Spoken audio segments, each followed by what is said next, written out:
All right, hi everyone. So welcome to Beyond the Bench.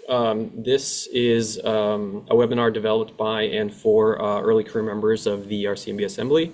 And today our topic will be building and leading a high impact research laboratory. So thanks for joining us. Today our goal was to provide insights and some perspective into the thoughts and actions that go into starting a new research lab or program. Session will be moderated by myself, Anthony Joudi from Northwestern, alongside Dr. David Lafon from the University of Alabama. If you want to say hi, David. Sure. Hi everyone. I'm David Lafon. Great to be here.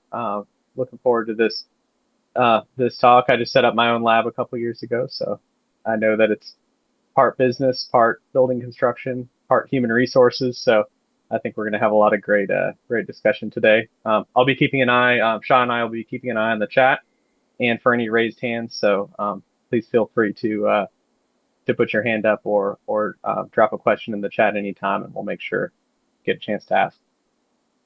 Perfect. And Dr. Shah Hussain, also from the University of Alabama, if you want to say hi, Shah as well. Oh, hi everyone. My name is Shah Hussain. I'm assistant professor at University of Alabama. So I'll coordinate along with David and Anthony about the question. Anybody has a question, just raise your hand. Thank you so much. Perfect. Yeah, so we prepared a bunch of pre-planned topics to discuss today, but questions are definitely encouraged. So if you have any, yeah, feel free to put them in the chat and we'll get to them shortly and relay them to our panelists. Speaking of, the three panelists that we have joining us today are Drs. Luisa Morales-Nebreda, Dr. Hrishikesh Kulkarni, and Dr. Jamie Hook. Briefly about them, Dr. Morales-Nebreda, she completed her clinical and postdoctoral training at Northwestern, where she stayed on as faculty and started her lab leveraging techniques like single-cell RNA sequencing, TCR sequencing to study cell-cell communication and signaling between immune cell subsets and the epithelium and endothelium in acute lung injury. Dr. Kulkarni, he completed his clinical and postdoctoral training at WashU, where he also stayed on as faculty and started his lab leveraging techniques like CRISPR and live cell imaging to study how the complement system modulates the host response to lung injury. And in 2024, he moved his research program over to UCLA. And Dr. Hook completed her clinical and postdoctoral fellowship training at Columbia. After receiving her funding, she transitioned and joined the faculty at the Icahn School of Medicine at Mount Sinai in New York, where she started her lung imaging laboratory, leveraging unique live lung imaging techniques to study cell-to-cell communication between damaged alveolar and endothelial cells and the immune system. So thank you again to the panelists for joining us. I really appreciate it. To jump right in, the current political climate hasn't been very favorable to our work at the bench lately or research in general.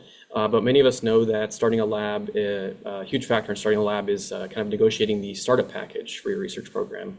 And so we wanted to start with asking kind of what institutional factors or resources did you have to consider when negotiating for your startup package? And how has your perspective changed since then? What can you share with us? To either Luisa or Hrish, maybe. You want to start, Rish, or? Sure. So I think the number one thing is, do you have, you know, does the institution have what you need to ensure your research program can continue successfully, right? In most cases, what happens is either when you have a K award and additionally 2 to 3 other awards as a physician scientist, depending on the institutional sort of what the institution has historically done, they will help you transition to a independent lab position. In some cases, the requirement is that you have to have an R01, but usually these are the start of a research program. And so there is a combination between what are institutional resources or divisional resources that you can count on and continue to use, and don't cost a lot of money. But then there are aspects that that you need for the research program that do cost a lot of money. Honestly, the number one issue being staff, and then number two being any kind of specialized equipment, as well as what you need to go continue doing, like whether it's mouse models, being able to enroll patients into cohorts.